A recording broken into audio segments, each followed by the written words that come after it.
You know what's funny, Grace? Some people spend their whole lives trying to matter, and some people just don't. That was the sentence Richard Whitfield chose to say into a microphone in front of 200 investors, 3 hedge fund managers, and a photographer from the Norfolk Business Journal, 11 seconds before his entire life came apart in his hands like wet paper.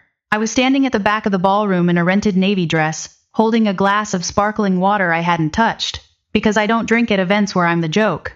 I'd been the joke at Whitfield family gatherings for 8 years. I knew how to stand still through it.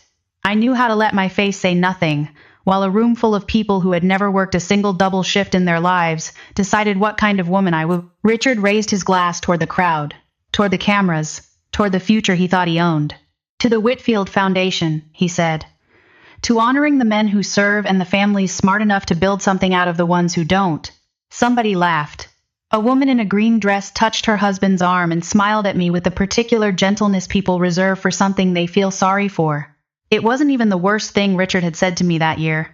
6 weeks earlier, at his mother's dining table, he'd told me pleasantly, over dessert, in front of my own son, that he sometimes wondered if Thomas would have done better marrying someone who understood what the family actually was. Ethan had gone very quiet and pushed his plate away. I had said nothing, the way I always said nothing, because I had learned a long time ago that silence, held long enough, becomes its own kind of weapon. I didn't move. And then, 3 tables from the stage, a man in a charcoal suit set his glass down so hard the stem cracked against the linen. He didn't say anything at first. He just stood up, slowly. The way men stand up when their knees have taken shrapnel and their bodies remember it before their minds catch up. 2 stars sat on the shoulder of a uniform he wasn't wearing tonight. But everyone in that room who'd ever served knew exactly who Brigadier General Marcus Hale was, because his photograph had been on the invitation. Guest of honor, keynote speaker. The reason half the room had paid $400 a plate. He wasn't looking at Richard. He was looking past him. At me. At the woman in the rented dress standing by the wall. The one nobody had bothered to introduce to him. The one whose name tag simply said Grace. Colonel Whitfield, he said. His voice wasn't loud. It didn't need to be. 200 conversations died in the space of 4 words. Is that you? I heard the crash before I understood it. Richard's champagne flute hitting the floor. Glass scattering under the table like something small and helpless. Margaret Whitfield, my mother-in-law, sitting in the front row in pearls she'd bought with money that wasn't entirely hers, went the color of the tablecloth. No, Richard said. Just that. His mouth kept working like there was more to the sentence, but nothing came out. He looked at his mother. He looked at his attorney, 3 seats down, who had gone very still. He looked at me, and for the first time in 8 years, Richard Whitfield actually saw me. That's not possible, he said. Quieter now, like the words themselves were embarrassed to be leaving his mouth.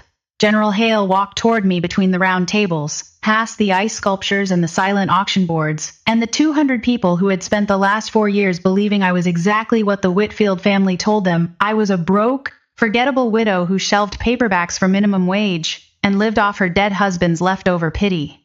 He stopped in front of me. And then, in a ballroom full of donors and cameras and a family that had spent nearly a decade making sure I disappeared, Brigadier General Marcus Hale, a man who had once told a Senate subcommittee that he did not stand for anyone he did not respect, came to attention and saluted me. Ma'am, he said, it's been a long time. I want to tell you I felt triumphant. I didn't. I felt something closer to grief, because it meant the part of my life I'd buried was standing back up in front of everyone who had buried it with me. But to understand why a 2-star general saluted a part-time librarian in a rented dress, and why Richard Whitfield's face lost every drop of color it had, I need to take you back 8 years to a hospital hallway that smelled like antiseptic and betrayal, and a piece of paper someone put in front of me before my husband's body was even cold. Because this isn't a story about a general. It's a story about a family that spent 8 years believing a woman's silence meant she had nothing left to say. They were wrong. They just didn't know it yet. And somewhere in a locked drawer in my house, wrapped in a dead man's watch that had stopped ticking the day he died, there was a number. A number that was about to end everything Richard Whitfield had spent his life building. My name is Grace Whitfield. I wasn't always the woman standing quietly against the wall at other people's parties. For 21 years, I was Lieutenant Colonel Grace Whitfield, United States Army, Judge Advocate General's Corps. I prosecuted fraud. Real fraud defense contractors who padded invoices for equipment that never shipped, officers who sold classified logistics data to men who should never have had it.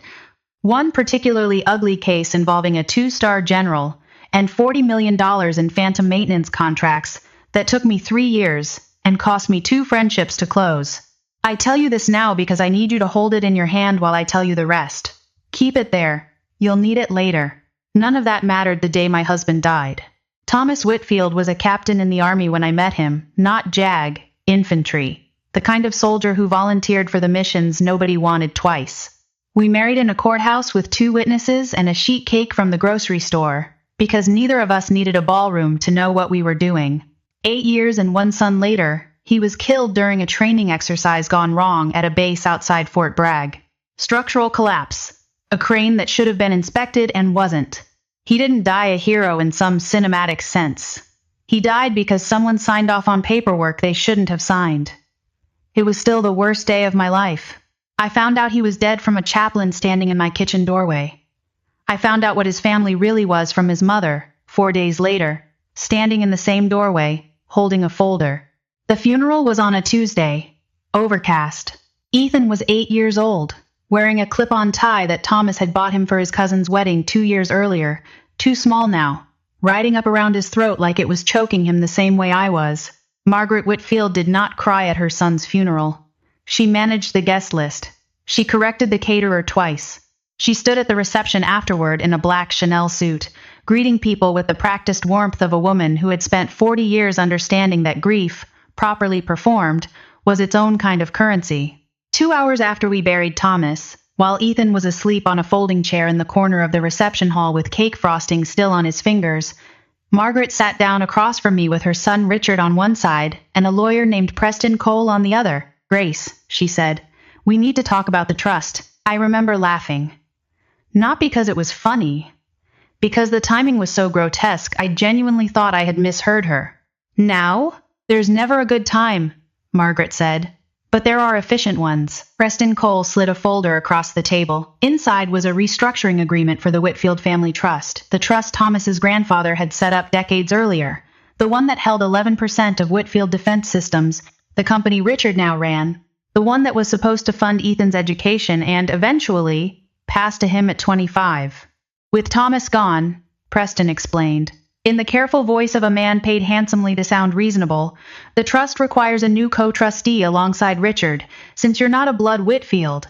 We've drafted the paperwork to reflect that Richard will assume full administrative control until Ethan comes of age. It's standard. It protects the asset. It protects the asset, I repeated. For Ethan, Margaret said. You understand. I looked at my son, asleep in a folding chair, 4 hours after we'd lowered his father into the ground, and I understood exactly what was happening. They weren't protecting anything. They were making sure that whatever leverage Thomas's death had cost them, they recovered it before the flowers on his grave had wilted. I signed it. I want you to understand why. I was 39 years old. I had a concussion from crying so hard I'd made myself sick that morning. I had an 8-year-old who needed me to be a functioning adult in approximately 6 hours. And some small, exhausted part of me still believed that grief this size couldn't possibly be sharing a room with this much greed, that Margaret loved her son enough, that this was really, somehow, about protecting his. I was wrong, but I did one thing that night that would matter more than anything else I did for the next 8 years. I asked Preston Cole for a copy of the original, unmodified trust documents, the version before their restructuring for my records. He gave it to me without a second thought, because why would a grieving, exhausted widow do anything with paperwork except file it away and forget it existed? I didn't forget. I put it inside the back cover of a paperback novel I'd been reading that year, a battered copy of Time's A Farewell to Arms, Times that had survived 2 overseas moves in my army footlocker, and I put that book on the shelf in my living room, and I let 8 years of silence make everyone in that family believe I had disappeared. Here is what disappearing actually looked like. I moved with Ethan into a small house 11 minutes from the town library in a stretch of coastal Virginia close enough to Norfolk to smell the harbor on humid days. I took a part-time job shelving books because it let me be home when Ethan got off the bus, and because, and I'm not proud of this part, I didn't have the energy left to explain to anyone what a Judge Advocate General's Corps officer was, or why I used to be one, or why I wasn't one anymore. Margaret sent a check every month, $2,000, for Ethan's needs, always with a card in the same cream-colored stationery, always signed the same way, thinking of you both. Man. Richard sent nothing. Not money, not a phone call, not a birthday card. For 4 years, my son had an uncle who existed only as a name Ethan occasionally asked about at the dinner table. Why doesn't Uncle Richard ever call? He's busy running the company, sweetheart. Was he close with Dad?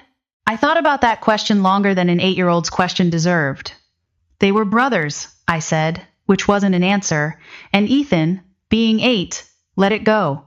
I kept the watch. Thomas's watch, an old steel field watch with a cracked crystal that stopped the exact minute the coroner logged his time of death. 4:17 inches the afternoon. And never started again, no matter how many times I had it looked at. I wore it anyway, not ticking, just there. A small stopped weight on my wrist that reminded me, every single day, why I had chosen silence over war with a family that had buried its own son with a spreadsheet in its hand. I didn't correct people when they assumed things about me. I let the town believe I was exactly what I looked like. A quiet widow, unremarkable, a little worn down, someone who shelved fiction alphabetically and checked out large print mysteries to retirees on Tuesday mornings. Except I didn't shelve fiction alphabetically. Not really. Anyone who looked closely, and no one ever did, would have noticed that on the military history shelf, I organized the unit histories by regimental designation instead of author's last name. 21 years does something to a person's hands. Some habits don't ask your permission before they come back. Margaret came to dinner once a month, always at my house, always bringing a bottle of wine slightly too expensive for the occasion, always finding one small way to remind me of my place. You know, she said one evening, watching me clear plates while Ethan did homework upstairs, I think about what Thomas would say, seeing you like this. Like what, Margaret? She smiled the smile she used instead of an apology. Getting by. It's admirable, really. Not everyone adjusts as gracefully as you have. Getting by. 21 years of federal courtrooms, folded into 2 words meant to be kind. You were never really one of us, you know, she added, almost gently, refilling her glass. Thomas married outside his world. I think you've always known that. I said nothing. I stacked the plates. I let her believe the silence meant surrender. It didn't. It meant I was counting. The first real crack came 3 years after the funeral, in a conference room at Whitfield Defense Systems headquarters, where the Trust's advisory board met twice a year to review its holdings. I wasn't technically on the board. Richard had made sure of that in the restructuring, but as Ethan's mother, I was entitled to attend as an observer. Richard ran the meeting the way he ran everything. Expensive suit, easy smile, numbers presented in soft language designed to discourage anyone from asking a second question. The trust remains healthy, he said, clicking through a slide deck. Distribution obligations are being met. Everything is on track for Ethan's benefit at 25. What's the current balance? I asked. It was the first real question I'd asked in 3 years of sitting quietly in that room. Richard's smile flickered. Just barely. The way a light flickers half a second before it goes out entirely, and you tell yourself you imagined it. We don't typically break down individual holdings in this format, he said. But I can have Preston send you a summary. I'd like the balance, I said again. Not a summary. Margaret's hand found my forearm under the table, light as a suggestion, heavy as a warning. Grace, let's not turn this into something it isn't. I let it go. I want to be honest with you about that. I let it go. Because I was tired. And because some part of me still didn't want to be the difficult widow, the ungrateful one, the woman the whole family had already decided was slightly beneath them. But I remembered the number they gave me for the summary that arrived 2 weeks later, mailed instead of emailed, because paper is harder to search than a document. And I remembered it wasn't what I expected. It was lower, not dramatically. Just enough to notice, if you were the kind of person trained to notice small, quiet inconsistencies in a stack of financial disclosures. I had spent 21 years being exactly that kind of person. I said nothing. I filed the summary. I kept the book with the original trust documents on the shelf, between Times, a farewell to arms Times, and a hardcover of Times all quiet on the Western Front. And I waited, because that is what I was trained to do, build the case before you file it, not after. The second wave came the year Ethan turned 16. It started small, the way these things always do, with a school announcement that should have been nothing but joy. Ethan's history teacher, Mrs. Alvarez, pulled me aside after a parent conference in October. Mrs. Whitfield? I wanted you to hear this from me before the letters go out. Ethan's been nominated for the Tidewater Young Leaders Fellowship. I'd never heard of it. She explained. A highly selective regional program, funded partly by defense industry philanthropy, that placed exceptional high school students in mentorships with military officers, federal judges, and business leaders, with a full 4-year scholarship attached for those who completed it. Fewer than 20 students statewide were accepted each year. Ethan found out 3 weeks later, standing in our kitchen holding a cream-colored envelope with a gold seal, his hands shaking so badly he tore the flap crooked. I got in, he said. Then, louder, disbelieving, Mom, I got in. I hugged him so hard, he laughed and told me to stop. In the particular way 16-year-olds tell you to stop when they don't actually want you to. I should have known that joy, in that family, was never allowed to exist without becoming a transaction. Exactly 19 days after the acceptance letter arrived, Richard called me for the first time in 4 years. Grace, he said, warm in the way that made the hair on my arm stand up, because warmth from Richard always cost something. I heard the good news about Ethan. From who? Preston keeps me updated on trust-related matters. The fellowship counts as an educational milestone under the trust's terms. A pause. Calibrated. I think it's time we talked about Ethan's future more seriously. As a family. He has a family, Richard. It's small, but it's complete. I'd like to be part of it, he said. I think it's time. I didn't believe him for 1 second, and I was right not to. 2 weeks later, at the trust's semi-annual board meeting, Richard proposed casually, almost as an afterthought, buried on the 4th slide of a deck about governance modernization, a restructuring of trustee responsibilities that would install a family advisory panel to oversee Ethan's educational and financial decisions going forward. Given Ethan's new visibility, Richard said, not quite looking at me, with the fellowship, potential media attention, scholarship opportunities, it makes sense to formalize additional oversight, to protect him. To protect him. The same 2 words Preston Cole had used in a reception hall 8 years earlier, 4 hours after we buried Thomas. He has a guardian, I said. Me. Of course, Margaret said smoothly. No one's questioning your role as his mother, Grace. This is about the trust. About the company's reputation, frankly. Now that Ethan's going to be visible in certain circles. We simply want oversight that reflects the family's standing. I sat very still. I thought about 21 years of cross-examining men who used exactly that tone, reasonable, generous, dressed up as protection, to describe exactly this kind of theft. I'll need time to review the proposal, I said. Of course, Richard said. Take all the time you need. He said it the way a man says it, when he already knows the vote doesn't require my consent. That night, after Ethan went to bed, I did something I hadn't done in 8 years. I took the paperback of Times of Farewell to Arms Times down from the shelf and pulled out the folded, yellowed original trust documents Preston Cole had handed me without a second thought at my husband's funeral. I read them for 6 hours at my kitchen table with a legal pad and a cup of coffee that went cold twice. I found what I already suspected I would find. But confirming it still knocked the air out of me the way a real diagnosis does, even when you already knew you were sick. The original trust required unanimous written consent from all named beneficiaries, meaning me, as Ethan's legal guardian, and Ethan himself upon reaching, and full annual third-party audits filed with a neutral trustee bank. None of that existed anymore. The restructuring I'd signed at the funeral had quietly stripped every one of those protections, replacing them with language so soft it barely registered as theft. Administrative discretion. In the sole judgment of the managing trustee, I called an old friend the next morning. Not a lawyer. Not yet. Someone better positioned to tell me whether my instincts had rotted into paranoia, or whether they were still exactly as sharp as they used to be. Diane Foster had been my supervising judge advocate during the maintenance fraud case 15 years earlier, the one involving the 2-star general and $40 million in phantom contracts. She'd since retired to a consulting firm that specialized in exactly the kind of quiet forensic accounting I needed and couldn't afford through normal channels. Grace Whitfield, she said, answering on the second ring like no time had passed at all. I was starting to think you'd fallen off the earth. I need a favor, I said, and I need you to not ask why for a few weeks. You always were bad at small talk, Diane said. Send me what you've got. I sent her 8 years of trust summaries, the original documents, and the restructured agreement. It took her 11 days to call back. Grace, she said, And her voice had the particular flatness of someone delivering news they've rehearsed how to say gently and abandoned the attempt.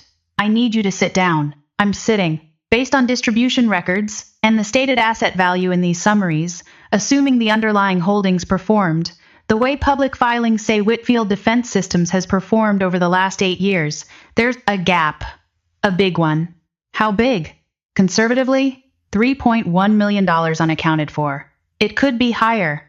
I'd need the actual bank-level trustee statements to know for certain, and those aren't public. I sat at my kitchen table, in the same chair where I'd read the original trust documents, 6 hours straight, and I felt something I hadn't let myself feel in 8 years of quietly shelving paperbacks and letting Margaret call me Time's unremarkable times to my face. I felt exactly like I used to feel the night before a trial I knew I was going to win. There's something else, Diane said. I pulled the last 3 years of Whitfield Defense Systems SEC filings while I was in there. They're planning to go public. IPO filing's not final yet, but the paperwork's in motion. Word is they're targeting a launch within the year. $3.1 million, missing from a trust that funded my son's future, discovered exactly 11 weeks before Richard Whitfield planned to stand in front of every major investor on the East Coast and tell them his family built something worth trusting. I closed my laptop. I looked at the stopwatch on my wrist. Thomas, I said quietly, to no one, to the empty kitchen, to a dead man who couldn't hear me and wouldn't have believed his brother capable of this anyway. I think it's finally time. Before I tell you what I did with that number, I need you to understand exactly how far Richard was willing to go, because it will matter later, when you decide how much sympathy, if any, he deserves. 2 days after my call with Diane, Richard invited me to lunch. Not a phone call this time. A reservation. At a restaurant downtown with white tablecloths and a wine list longer than most menus, the kind of place Richard liked to be seen at. I wanted us to talk like family, he said. Once the waiter had poured the wine I didn't touch. I know things have felt tense. Tense, I repeated. The advisory panel, he said, waving a hand as if the words themselves were a minor inconvenience. I think we got off on the wrong foot with it. I want you involved, Grace. Genuinely. You raised a remarkable kid. I'd like your input going forward. I watched him say this with the specific warmth of a man who had learned, somewhere along the way, that flattery worked better than threats on people he'd already spent years underestimating. What would that involvement look like, I asked. A seat on the panel, he said. Advisory only. Of course, Preston says the trust structure requires a single managing trustee for liability reasons. That's just how these things work, but your voice would be heard. And obviously, he added, sliding a folder across the table with the practiced ease of a man who had clearly planned this exact moment, there'd be a stipend. For your time, $25,000 a year, paid from the trust's administrative budget. I looked at the folder. I looked at him. You're offering to pay me, I said slowly, out of my own son's trust, for the privilege of having no actual authority over it. Something flickered across his face, not quite guilt, more like mild irritation at being seen too clearly. That's not how I'd frame it. How would you frame it? As an olive branch, he said. Grace, I'm trying here. I know I haven't been around. I know that's on me. I'd like to fix that, starting with Ethan's future. I almost believed him. That's the part I still find hardest to admit. Even now, for about 4 seconds, sitting across that white tablecloth, some tired, grieving part of me wanted so badly for it to be true that I nearly let it be. Then I thought about Diane's voice on the phone. $3.1 million, conservatively. I thought about a stipend offered from a trust that was already $3 million lighter than it should have been, dressed up as generosity. I'll consider the panel seat, I said, because I needed him to believe I was still the woman who considered things slowly, carefully, without teeth. Richard smiled, satisfied, already moving on to dessert menus, already certain he'd handled me the way he'd handled everyone else in his life who'd ever had a reason to doubt him. He had no idea what he'd just handed me, a documented, dated admission over lunch, that the trust's administrative budget was flexible enough to quietly pay off inconvenient family members. I wrote it all down in the car before I even started the engine, word for word, while it was still fresh, the way I used to debrief witness statements before memory had time to soften the edges. That night, I called Diane back. I need everything you can pull, I told her, before Richard realizes I'm not the woman he had lunch with today. How long do we have? The gala's in 5 weeks, I said. I want to be ready before he is. I didn't go to a lawyer first. I went to the one person who could get me into a room Richard Whitfield would never think to guard. Brigadier General Marcus Hale and I had spent 3 years, 15 years earlier, on opposite ends of the same windowless conference room, building the case that ended a 2-star general's career and, not incidentally, his freedom. Hale had been the investigating officer. I had been the prosecutor. We were never friends, exactly. We were something more durable than that two people who'd watched each other refuse to blink when blinking would have been so much easier. I found his number through a JAG alumni directory I hadn't opened in almost a decade. He answered on the 4th ring, sounding exactly like a man who spends his retirement giving keynote speeches to rooms full of people who clap because they're supposed to. "Colonel Whitfield," he said, and something in his voice sharpened immediately, the way old instincts do when they recognize a familiar shape in an unfamiliar context. "It's been a long time. What do you need?" I told him everything. Not because I expected him to fix it. Generals don't fix trust fraud. That isn't how any of this works. But because I needed one person outside my house to hear the whole shape of it and confirm I wasn't losing my mind.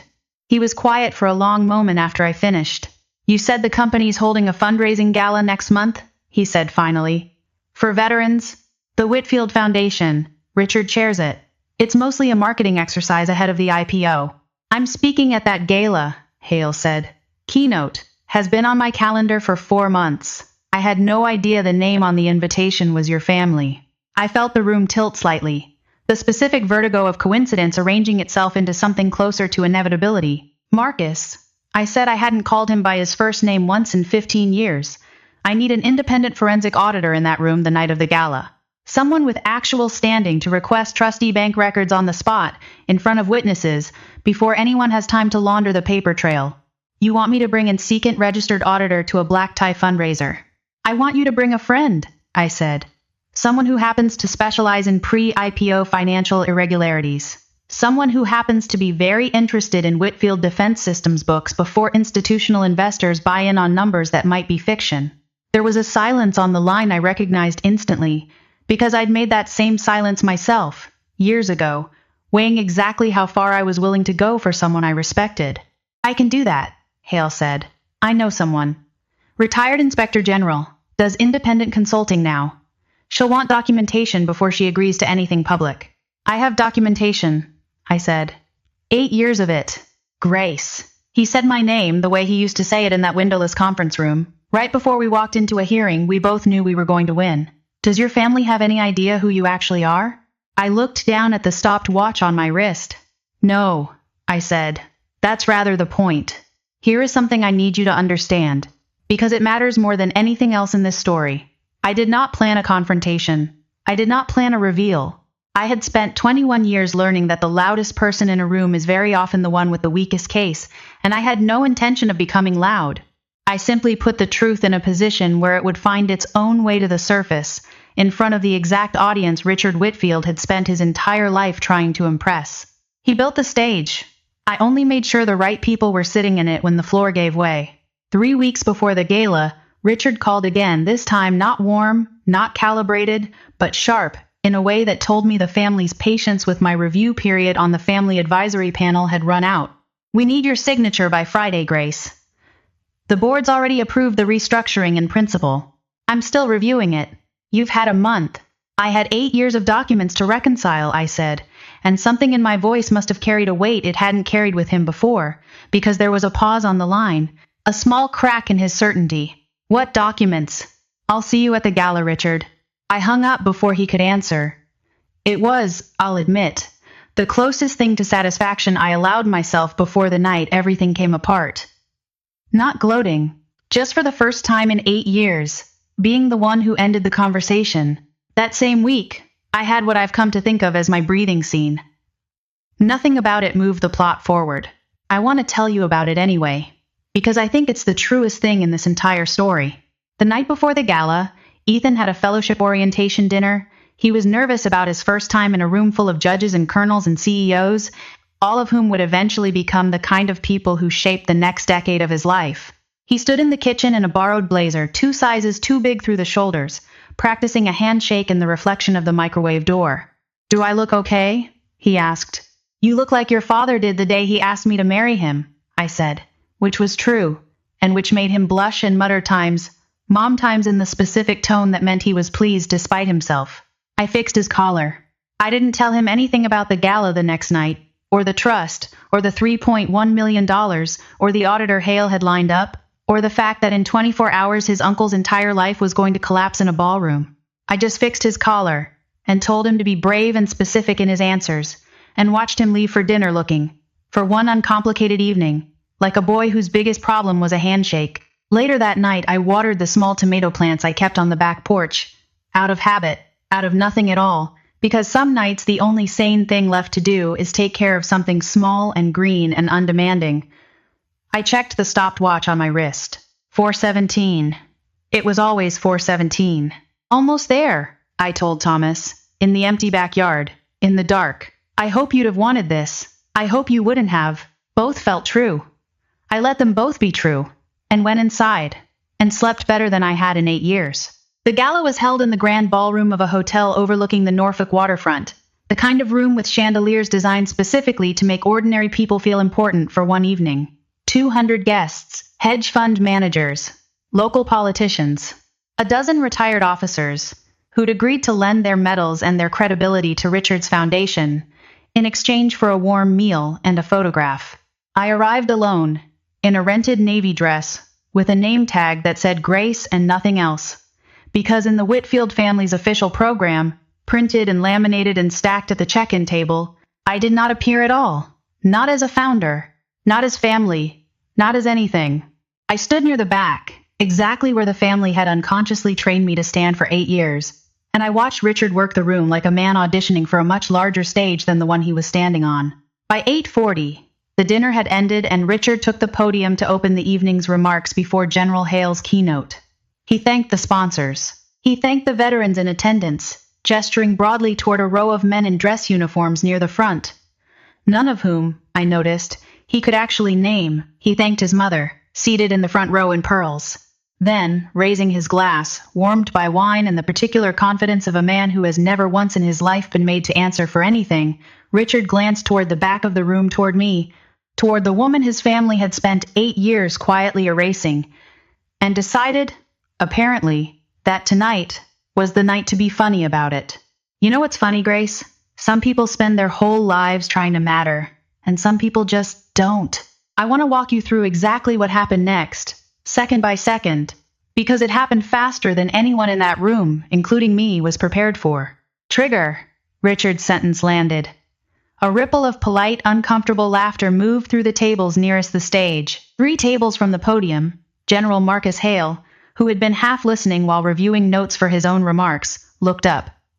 His eyes moved past Richard entirely and landed on me. Recognition. He went still. Not dramatic stillness, the particular, total stillness of a man doing rapid mental arithmetic, matching a face 15 years older against a memory he hadn't accessed in a long time. I watched it happen in real time. I watched the exact moment the math resolved. His jaw tightened. He set his wine glass down on the table with enough force to crack the stem. Reveal. He stood. He didn't announce anything, didn't explain anything, didn't perform. He simply crossed the room between the round tables, past the ice sculptures, past 200 people who had no idea what they were about to witness, and stopped directly in front of me. Colonel Whitfield, he said. Is that you? 8 words.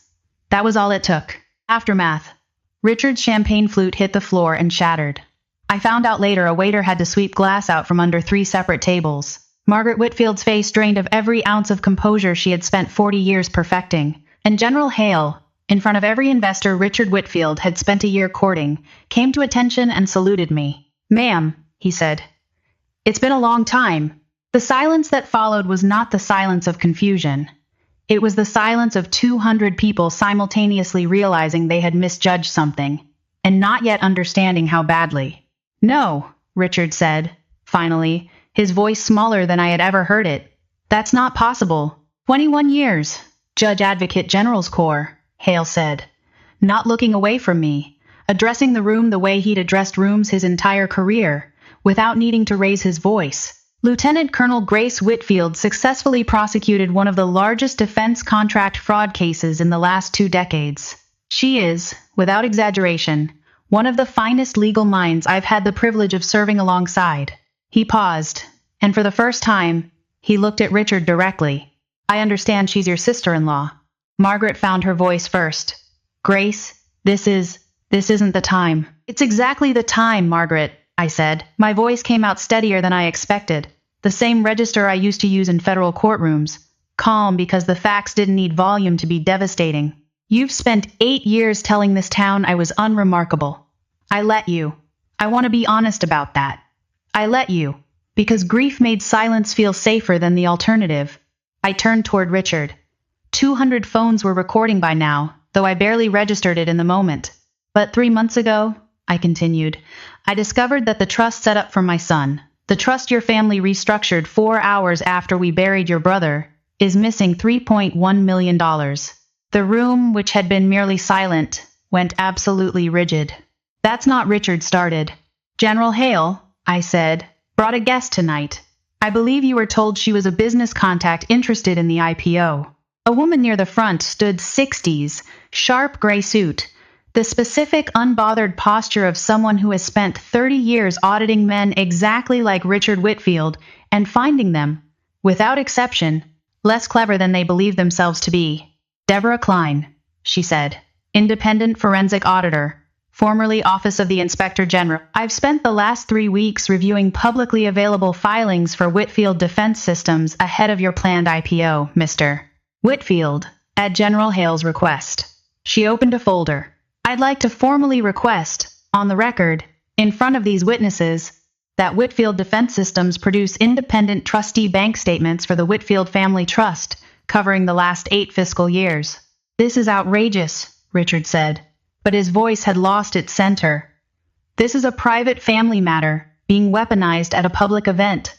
It stopped being a private family matter, I said, the moment you decided to use my son's fellowship as leverage to seize control of assets you'd already stolen from him. I watched something happen to Richard's face that I will remember for the rest of my life, the exact moment a man realizes the story he has told himself about who he is, and who everyone around him is, has been fundamentally, catastrophically wrong the entire time.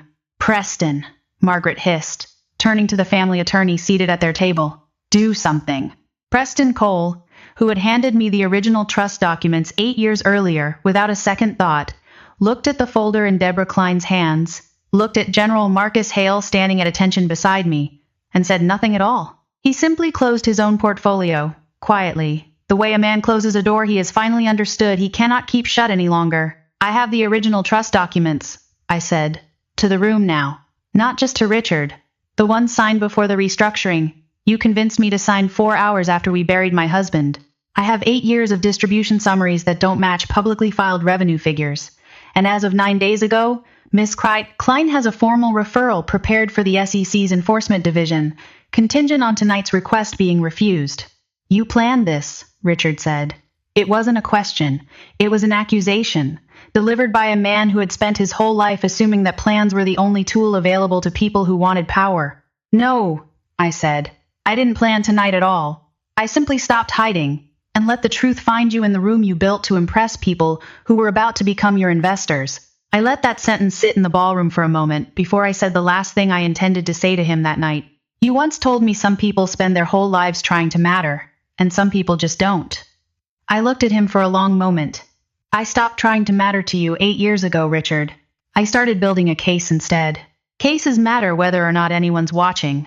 A man near the front, one of the hedge fund managers who'd flown in from New York specifically for the IPO roadshow, stood up, buttoning his jacket with the brisk, offended motion of someone recalculating a very large number in his head. Are you telling this room, he said, addressing Richard directly now, that the trust irregularities extend to the company's core financials? This is a family matter, Robert. I can explain. You can explain it to the SEC, Deborah Klein said crisply, not looking up from her folder. I'll be filing the referral first thing tomorrow morning regardless of tonight's outcome. I'd recommend having counsel present. 2 more investors were already on their phones by then, not filming worse than filming, in Richard's world, calling their own attorneys. Margaret rose from her chair, one hand pressed flat against the tablecloth as if the room itself had started to tilt beneath her. This is not how this family conducts itself, she said. To no one in particular. To the chandeliers. To 40 years of carefully managed appearances collapsing in real time. No. I agreed. It's exactly how this family conducts itself. Tonight is simply the first time it happened somewhere you couldn't control the guest list. General Hale, still standing beside me, hadn't moved. He hadn't needed to say another word since the salute. His presence alone had already told the room everything it needed to know about which version of events it should believe, and every person in that ballroom understood, instinctively, the way rooms full of powerful people always do, that the balance of power between the Whitfield family and the quiet woman in the rented navy dress had just permanently and publicly reversed. Richard looked at his mother. He looked at Preston Cole, who would not meet his eyes. He looked, finally, at me, and for one unguarded second, stripped of the easy smile and the calibrated warmth, I saw something close to the boy Thomas used to describe from their childhood, the younger brother who'd always needed to win at something, anything, to feel like he existed at all. It didn't soften anything. It just made the whole evening feel less like triumph and more like the particular, unglamorous grief of watching someone finally become, in public, exactly who they had always quietly been in private. I won't pretend the collapse happened instantly, in some tidy cinematic sweep. Real consequences take longer than a single humiliating evening, even when the evening is the one that starts the avalanche. Within 72 hours, 3 of Whitfield Defense Systems' 4 lead underwriters withdrew from the IPO, citing material undisclosed liabilities. The company's private valuation, which had stood at $340 million 2 weeks before the gala, was publicly revalued by an independent analyst at closer to $190 million. Once the trust irregularities became part of the due diligence file, Deborah Klein's formal referral to the SEC's Enforcement Division was filed 11 days after the gala, once Whitfield Defense Systems refused, predictably, to voluntarily produce the trustee bank records. The federal investigation that followed took the better part of a year to conclude. I'm not going to walk you through every filing and every deposition, because most of it was, frankly, less dramatic than a courtroom drama would have you believe. A slow, grinding accumulation of subpoenaed records, forensic accountants tracing wire transfers across 4 different holding companies Richard had used over 8 years to quietly bleed the trust to cover the operating losses he'd never disclosed to his own board. The final number, when the Department of Justice presented it at sentencing, was $3.4 million, slightly more than Diane Foster's initial estimate, taken from a trust meant to fund a 16-year-old boy's education. Richard pled guilty to 2 counts of federal wire fraud and 1 count of breach of fiduciary duty rather than face trial. He was sentenced to 4 years in federal prison, ordered to pay full restitution to the trust, plus penalties, and permanently barred from serving as an officer or director of any publicly traded company. Whitfield Defense Systems was sold, 18 months later, to a larger defense contractor in a distressed sale at a fraction of its once projected IPO valuation. The Whitfield name came off the building within the year. Margaret did not go to prison. There was, in the end, no evidence she directly participated in moving the money, only that she'd known, at minimum, for the last 3 years, and had chosen every single time to say nothing. Some kinds of complicity never make it into a courtroom. They just make it, permanently, into the space between 2 people who used to sit across a dinner table from each other. She called me once, about 2 months after the sentencing. I almost didn't answer. I want you to know, she said without any preamble, that I didn't know at the beginning. Whatever you believe about me, I didn't know at the beginning. I believe that, I said, and I meant it. I don't believe you didn't know for the last 3 years. There was a long silence on the line. He's my son, she said, finally, very quietly. And for the first time in 8 years, I heard something in her voice that wasn't performance. I kept telling myself protecting the company was protecting him. I don't know anymore where one ended and the other began. I know exactly where it ended, Margaret, I said. It ended in a trust account that was supposed to be Ethan's future. She didn't call again after that. I don't know if I expected her to. I was deposed twice during the federal investigation, once by the SEC's enforcement attorneys, once by Richard's defense counsel, a sharp young associate who'd clearly been told to find any crack in my credibility he could. Mrs. Whitfield, he said, in a conference room that smelled faintly of the same antiseptic, adjacent carpet cleaner, every legal office in America seems to use. Isn't it true you kept the original trust documents hidden for 8 years? I kept them, I said. I wouldn't call a locked drawer in my own home hidden. I'd call it filed. You didn't disclose their existence to my client. Your client didn't ask. He assumed a grieving widow wouldn't think to keep records. That assumption was his, not mine. You waited 8 years to act on suspected fraud. I waited 8 years to have proof, I said. There's a difference. And I spent 21 years teaching young JAG officers exactly that distinction. Suspicion doesn't win cases. Documentation does. He tried a different angle. Isn't it convenient that a 2-star general happened to be speaking at the very event where you chose to expose this? I didn't choose the venue, I said. Richard did. He built the stage he fell off of. I simply declined to keep pretending I didn't notice the cracks in the floor. The associate closed his legal pad a little harder than necessary. Linda. No, not Linda this time. My own attorney for the civil side of the trust recovery, a quiet, relentless woman named Renata Cho, allowed herself the smallest smile from beside me. It was the only satisfaction I let myself feel that entire deposition, and it was enough. Ethan asked me about it on a Sunday evening, about 3 weeks after the sentencing, sitting across from me at our kitchen table doing homework he wasn't actually doing. Do you hate Uncle Richard? He asked, not looking up from his textbook. I thought about that question for longer than a 16-year-old's question probably deserved. No, I said. I think hating him would have felt easier, honestly. I think what I feel is something closer to relief that it's finally out in the light, and something like grief, that your father's brother turned out to be someone who could do this. Do you think he'll ever say sorry? For real, I mean. Not the courtroom kind. I don't know, I said. I've learned that some people don't get to the apology until long after the people around them have stopped needing to hear it. Ethan was quiet for a moment. Grandma Margaret sent me a birthday card last month. She didn't mention any of it. Do you want to write back? I don't know yet, he said. Is that okay? Not knowing yet? That's more than okay, I told him. I don't forgive people because they deserve it right on schedule either. I've just learned it's something you get to choose, when you're ready, and not 1 second before. He nodded slowly, in the particular way that told me the lesson had actually landed somewhere it would stay. I still work at the library 3 afternoons a week. I still wear the watch that stopped at 4:17 the day Thomas died, though these days I think of it less as a wound and more as a kind of proof that some things stop, and stay stopped, and the world keeps moving around them anyway, and somehow, that isn't the tragedy I once thought it was. The week after the sentencing, a reporter from a regional paper called, wanting the full story, the general, the gala, the fraud, the 21 years I'd spent as a woman. Nobody in that ballroom had bothered to really see. I declined the interview. Some victories don't need an audience to be real. Mine had already had one, in a ballroom full of people who would never look at silence the same way again. I went back to work the following Monday, the same as always. I shelved the returned books mysteries, mostly, and one battered paperback of Time's A Farewell to Arms, Times that a patron had finally brought back after checking it out, unknowingly, from the very shelf where I'd once hidden the truth for 8 years. I put the military history unit histories back where they belonged, by regimental designation instead of alphabetical order, the way I always have, the way no one has ever once noticed in 4 years of quietly running that section, exactly the way 21 years of habit demanded. Nobody applauded. Nobody needed to.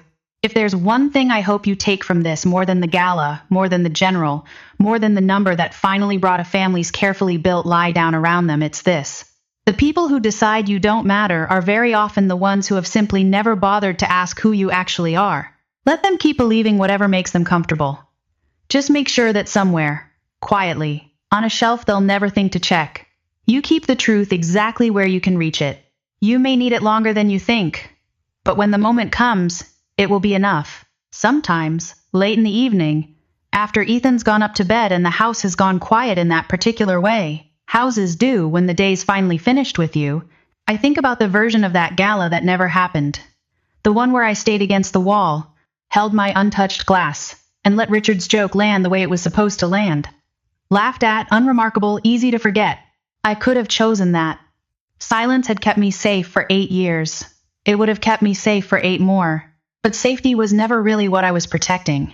It was time to build a case the right way. The only way I'd ever known how to build one, brick by documented brick, until the day it could stand up on its own, without me needing to raise my voice even once. 21 years in uniform taught me that the truth doesn't need volume. It needs patience and paper and someone willing to wait long enough to use both. I still have the watch, stopped at 4:17. I still have the book, back on its shelf now, empty of secrets, doing exactly what a paperback is supposed to do, sitting quietly until someone decides it's worth opening. If you've ever been the person a room decided didn't matter, I hope you'll remember this. Being underestimated isn't a wound. It's cover. Use it well, use it long, and when the moment finally comes to stop hiding, and it will come, make sure the truth you've been carrying is heavy enough to be worth the weight. Mine was. I hope, if you're carrying one of your own, that yours will be too. The end.